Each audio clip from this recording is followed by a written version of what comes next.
besoin de procéder à des sacrifices d'êtres humains. Et il semble que dans la liste de ces sacrifices, il ait décidé d'inscrire son soi-disant président de l'Assemblée nationale, Adama Bictogo, alias le Bochoman.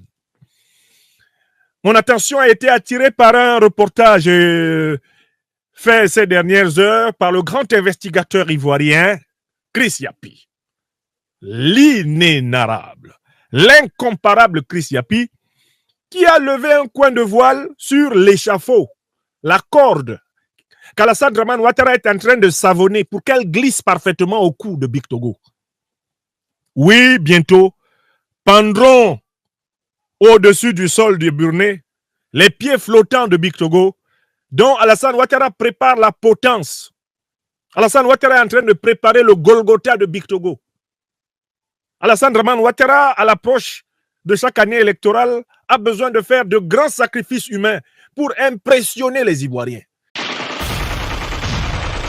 Le Congo ne tombera jamais. Nous sommes dans une nouvelle année et l'année 2025, comme je crois que vous êtes vraiment toujours scotchés, branchés devant vos postes récepteurs pour suivre notre chaîne. Le Congo ne tombera jamais. KTJ News au monde. Nos chers abonnés, merci pour votre réelle attention de rester vraiment devant votre chaîne et de rester toujours scotchés, branchés pour nous suivre partout où vous êtes, en Afrique, en Amérique, en Asie, en Australie, en Océanie, en Europe, partout où vous êtes. Je vais encore vous redemander de nouveau de ne pas quitter notre chaîne, mais de partager massivement nos vidéos et de liker. Surtout, j'aimerais voir vos commentaires et vos suggestions pour nous aider à continuer à vous servir comme étant vos serviteurs. Alors, il y a un mot français, il y a des mots français que je vais utiliser aujourd'hui. La fragilisation de l'armée africaine et à bas la fête de l'indépendance en Afrique. La question est posée. Pourquoi depuis les années 60, 20 ans après, 80, 90, beaucoup de pays africains célébraient le jour de l'indépendance, célébraient cette journée et la fête était vraiment organisée. Il y a des chefs qui étaient invités, il y a des ministres, il y a des ministres des Affaires étrangères qui étaient invités, il y a même le président de notre continent qui était invité à participer à cette grande fête de l'indépendance. Donc beaucoup de pays africains célébraient ça et il y a aussi la démonstration de forces armées de chaque pays.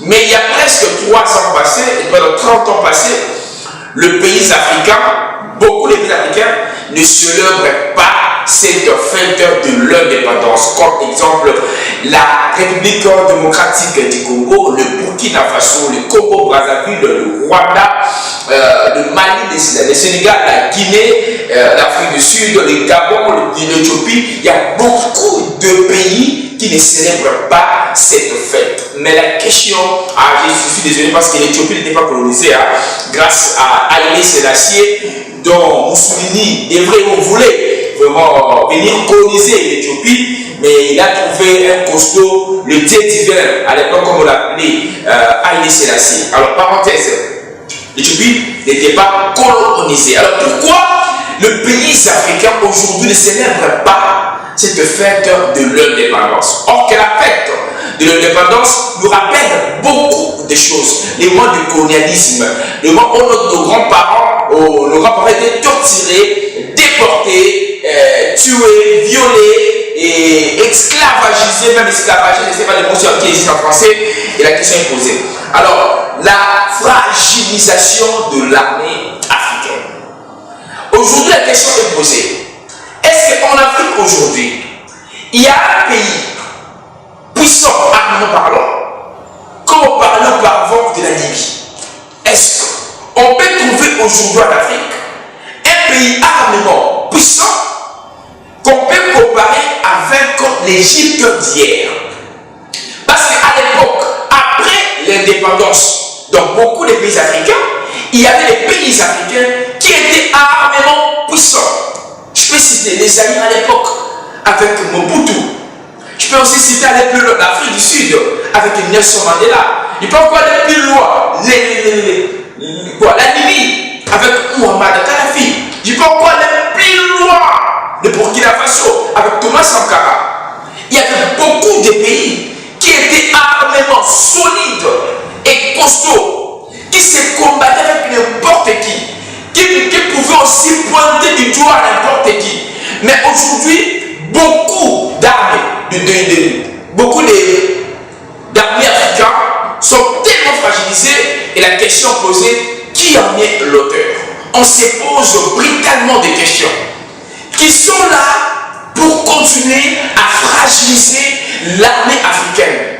Parce qu'aujourd'hui, quand Kwame Nkrumah avec Patrice Emery Lumumba, parce que j'ai bien pu lire l'histoire il y a presque 3 jours, donc ces deux grands hommes d'État voudraient à leur époque créer l'État d'Afrique et créer une monnaie unique pour l'Afrique. Et puis, ce qui a causé la mort à ces deux esprits, Kwame Nkrumah et Patrice Emery Lumumba. Mais depuis le départ de Thomas Sankara, depuis le départ de Patrice Emery Lumumba, depuis le départ de Mohamed Kadhafi, depuis le départ de Nelson Mandela, depuis le départ de Koutiab, de Kwame Nkrumah, l'Afrique est restée comme un enfant abandonné, comme un enfant bâtard, comme un orphelin, sans le soutien. Si aujourd'hui le Burkina Faso, le Niger, le Mali, les pays Sahel-là se portent garant à dire non à l'impérialisme, c'est parce que derrière eux, il y a une grande puissance qui est là-dessus. Mais aujourd'hui, l'Afrique elle-même, comment elle peut s'imposer aujourd'hui à dire non à tous les colons, à tous ces dictateurs, au néocolonialisme? On va suivre aujourd'hui notre papa, Franklin Nyassi. Il va nous expliquer un peu sur la fragilisation de l'armée africaine.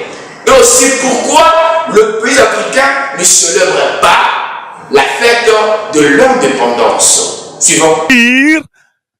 Son soi-disant président de l'Assemblée nationale, Adama Bictogo, alias le Bochoman.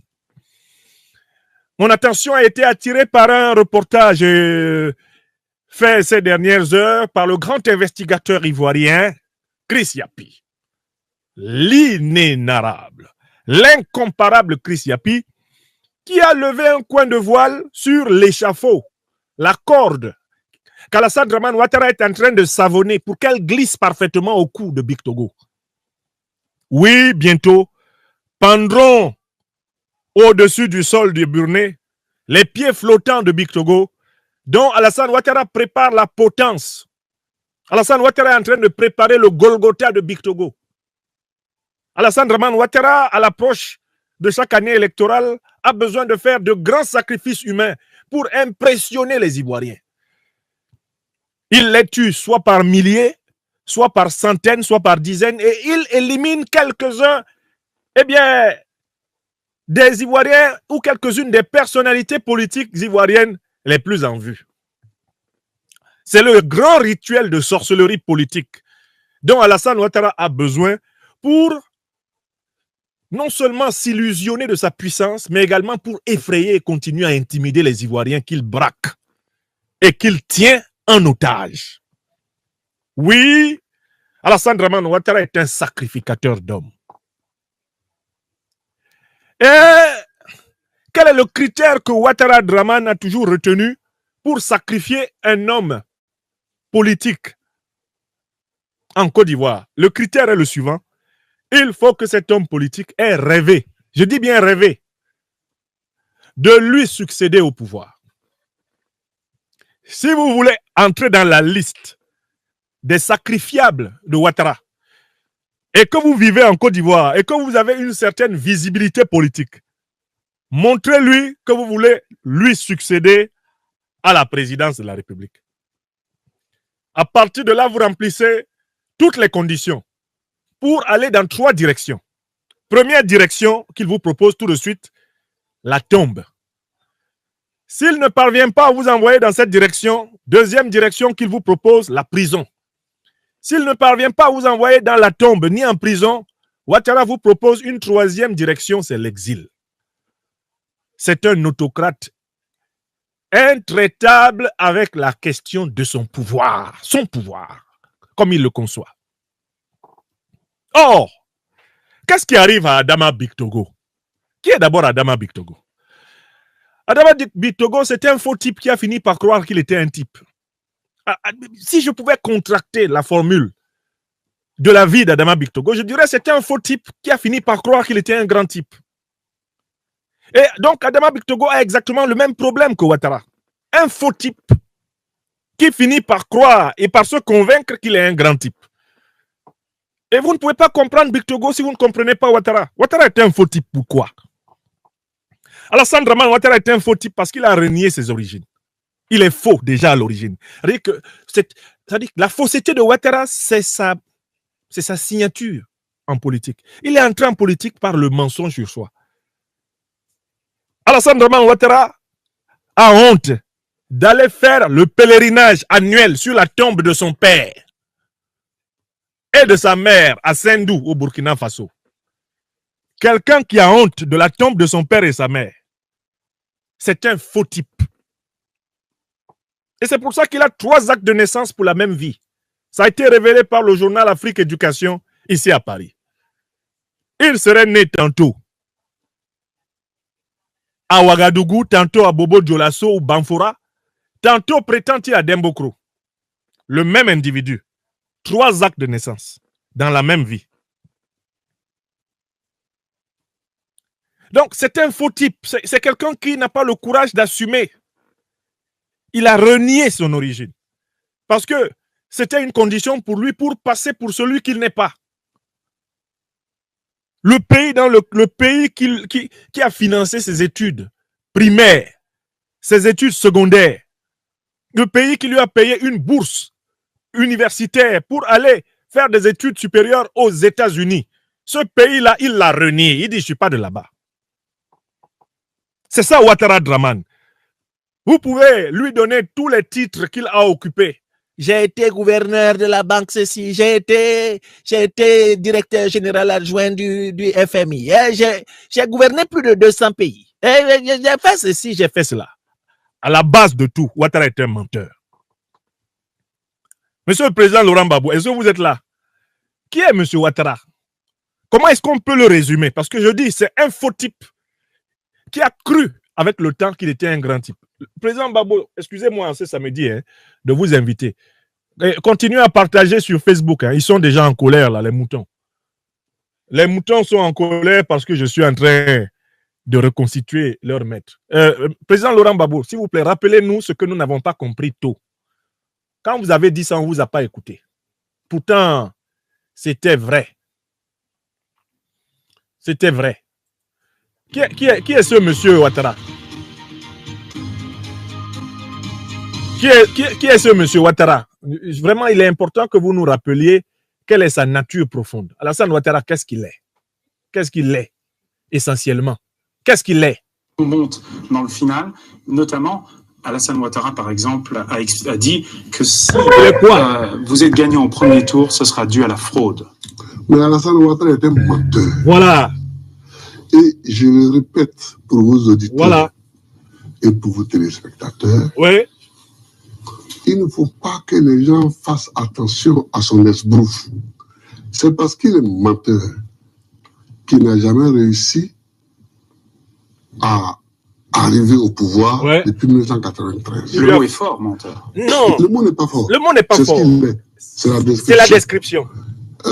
Merci, Excellence. C'est propre. Le président Laurent Gbagbo possédait en fait la carte mentale, la carte vitale de Ouattara. Mais comme Alassane Ouattara avait piégé toute la Côte d'Ivoire et toute l'Afrique avec l'affaire de l'ivoirité, on n'a pas écouté.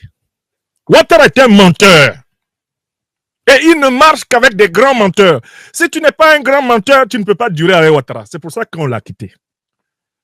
C'est pour ça que Guillaume Soro, un matin, a dit l'affaire de Ouattara, je ne suis plus dedans. Parce que le type est un menteur ontologique. C'est-à-dire que toute sa carrière politique est basée sur le mensonge. Il ment, il ment, il ment, il ment tout le temps. Bictogo remplit la même condition. Tous ceux qui durent avec Ouattara là, tous ceux qui n'ont pas rompu avec Ouattara là, c'est parce qu'ils lui ressemblent. Bictogo est un menteur. Gros menteur. D'abord, il n'assume pas le fait que, alors vous voyez, moi qui parle, moi je suis un Camerounais de naissance, de père et de mère. Et je ne renoncerai jamais à ma camerounité. Même si pour moi, ma véritable définition, c'est africain, comme citoyen. OK? Bon. Big Togo, comme vous voyez, souffre du même problème que Ouattara. Big Togo est un fils de notre terre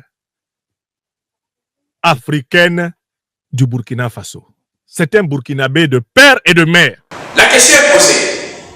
Les Africains ont compris l'utilité de cette fête, ou les Africains ont compris ça ne vaut rien de célébrer la fête de l'indépendance, ou les Africains ont compris que derrière cette fête, il y a des choses noires qui est cachées.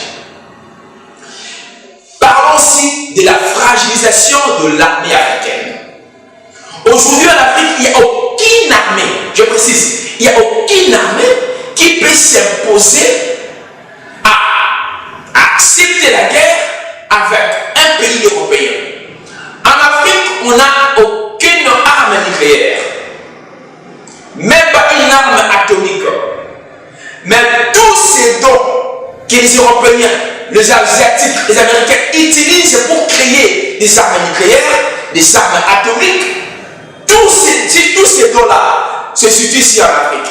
Mais pourquoi nous-mêmes les Africains, on n'arrive même pas à créer, à fabriquer, à être tout puissant et à dire non et à barrer la route à tout impérialisme? Parce que notre politique est infiltrée par l'Occident, par l'Union européenne. Notre politique est infiltrée par des grandes puissances avec leur projet machiavélique pour déstabiliser l'armée africaine. On ne peut pas fabriquer une arme, même un pistolet, sans pour autant avoir l'autorisation de l'Union européenne.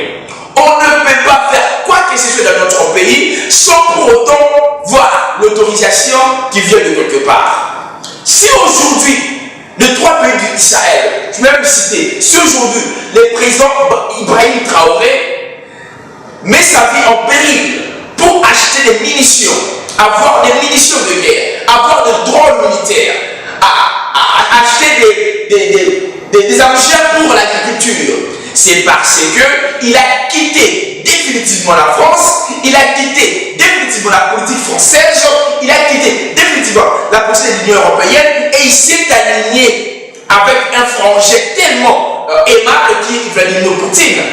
Aujourd'hui, le président russe Vladimir Poutine aide l'Afrique d'une manière ou d'une autre. Je sais bien que la Russie a aussi ses intérêts, mais les intérêts russes ne se dévoilent pas et ce ne sont pas des intérêts qui commettent le djihadisme dans l'est du pays. Non. Il y a une politique gagnant-gagnant entre la Russie et l'Afrique. Mais il y a une politique gagnant-perdant entre l'Europe et l'Afrique. L'Afrique, vous perdez, mais l'Europe vous gagne. La Russie gagne, l'Afrique aussi gagne. C'est ça la politique qui mène la Russie avec leur dirigeant Vladimir Poutine. C'est la même politique que nous voudrons voir nos présidents africains s'affilier et changer la politique définitive de l'Afrique. Nous voulons aussi voir une armée solide et forte qui peut défendre l'intégrité territoriale, qui peut défendre les frontières. Pourquoi en Europe, à l'est, à l'ouest, au nord et au sud, je cite les pays, pourquoi en France, à l'est, à l'ouest, au nord et au sud, il n'y a pas de terrorisme, il n'y a pas de djihadistes, il n'y a pas de rebelles qui combattent pour arracher le pouvoir en place? Ça n'existe pas. Ça n'existe pas, ni en Belgique, ni en Grande-Bretagne, ni en Londres, ça n'existe pas, même aux États-Unis. Mais pourquoi seulement en Afrique? Pourquoi cette politique? Parce que nos dirigeants sont des patins, des marionnettes qui sont en train de manipuler régulièrement pour changer les dogmes africains. C'est absurde et humiliant. Raison pour laquelle je vais demander à mon grand frère Kémy Séba de ne pas vous arrêter, de continuer votre combat. Un jour, le président du Bénin, Patrice Talon, va céder le fauteuil et un jour, il y aura un président digne de son nom qui va diriger le Bénin et la politique béninoise va changer. J'allais aussi dire à tous les Ivoiriens, un jour, la politique de Alassane Dramane Ouattara va basculer et il y aura un président, pas panafricain qui va changer automatiquement la politique ivoirienne face à la politique occidentale. Je veux aussi dire à tous ceux-là qui nous suivent partout, la politique du promo Brazzaville avec le président Sassou Nguesso est un jour va basculer. Et la politique du Rwanda avec Paul Kagame, ça va changer. Même la politique du Guinée, ça va changer. L'Afrique va trouver une nouvelle voie. Et puis on va changer notre politique de voie, notre manière de faire les choses. Je dis encore merci à tout le monde. C'est la deuxième émission de l'année 2025. Je vous souhaite de meilleurs vœux. Bonne année 2025. Et que le grand Dieu, le Dieu de nos ancêtres, Nzakomba, Vidimukuru, qu'il vous protège énormément. Que les grands dieux de nos ancêtres, qu'il vous garde et qu'il vous donne la bonne santé et la bonne vie. Que vous restez encore en vie, scotché avec nous pour nous aider à continuer à travailler comme vous l'attendez. C'était votre frère Nevu Togo. Je suis ravi de reparler encore avec vous et de vous revoir et de voir encore vos postes de récepteur. Un grand merci à vous. On a traversé les dire la mer pendant 2024, pendant 12 mois. Mais on est toujours là pour répondre à toutes les questions. On est toujours là pour toujours continuer à répondre à toutes les questions. Je dis un grand merci à mon frère Jacques Kana, un grand merci à mon frère Mounadior, un grand merci aussi à mon papa John Maki, c'est Israël les visionnaires, Chirac Massamba, et un grand merci à tout le monde. Au nom du cœur, je vous aime de tout mon cœur. Restez branchés, scotchés, partagés. L'Afrique unie et indivisible. Bye. Le Congo ne tombera jamais.